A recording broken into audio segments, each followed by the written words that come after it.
Stop treating me and my mom like we're your family platoon! Hey! Leave Joyce out of this! I wish you'd leave Joyce! Like now!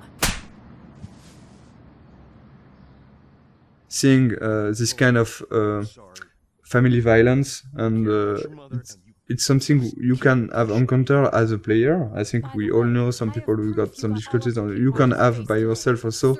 Here, the choice you're going to take will have consequences on the relation between Max and Chloe, but also on her father.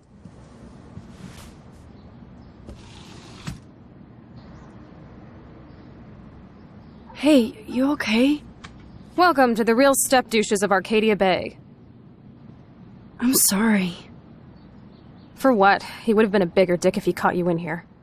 David could seem very archetypal. Yes, and again, one dimension at the beginning, but then we are making episode after episode, you can see that maybe he's very he's got his own reason to be like issues. this. And I think not at any moment we are justifying the fact that he could hit Chloe or be how it is, but just showing a perspective that not everything is black or white. So we did a lot of research to be sure that we were dealing with those themes in a good way. Too much gamifying this, we could really maybe hurt some people. And if we are talking about issues those people have had and not making it right, it could be worse, and it couldn't be the opposite of what we wanted to do at first.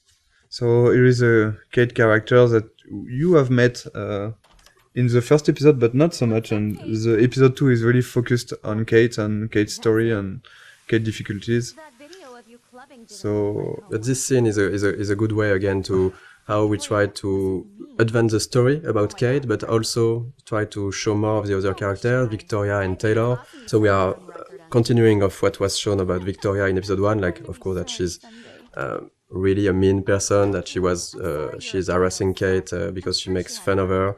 And so this kind of scene, yes, is we are really trying to advance the story, bring out more of the characters, and of course there is great cameras on it. All over my face.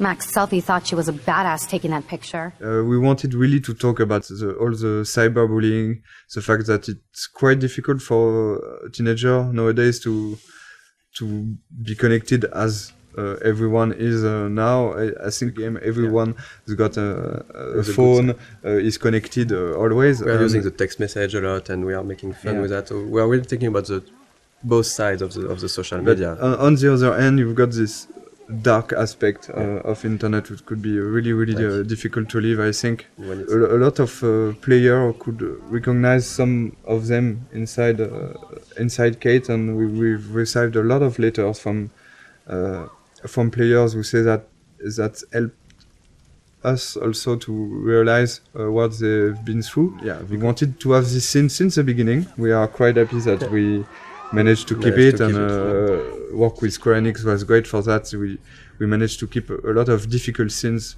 like this one. It's not only about talking about those themes, it's also to be sure that it's anchored inside our story.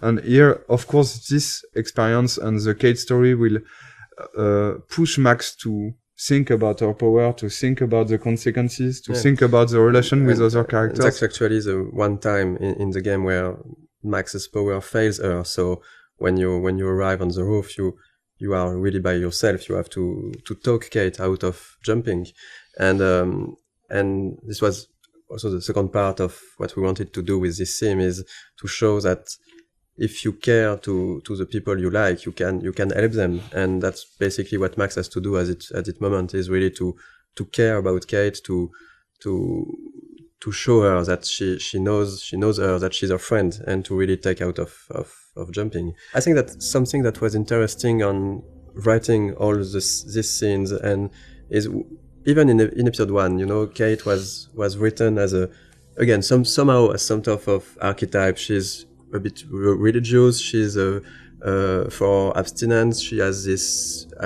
basically pro-life ideas. So maybe some of the players could think that she's boring character, but the way we evolved her and write her in the other episode, we really wanted to show that even if you go past the first appearance of someone, that's something that you might feel not interesting or different to you, you can find really good things and interesting things in each person. And I was really happy the way that the community reacted to Kate as a character. We didn't want to gamify this kind of scene. We still have to have rules for how the things, even if it needs to be really in the background and for the player to not to see those rules. But in the end, we still need to create the scene with the scripting and a way to make it work. So it was really hard to find the good balance to make it feel the more transparent as possible for the player and just find the good way to have the feeling that it's really a dialogue between Max and Kate. And it was a really hard one to write. There is a lot of branches, there's a lot of variations, and I think even in the voice recording it took a really long time. It was one full session just for Hannah and Diane, who plays Kate. It was really important for us to keep this going after in the other episode, and not just okay, we have done the scene and so no, we go to the following of the game. I'm going to be here for another day until my family comes out to visit. How are they treating you? Like they need to protect me forever. They're so upset, and I know they feel guilty even though they didn't do anything. I was surprised how many we wanted from to Blackwell talk about wrote this me. theme of euthanasia,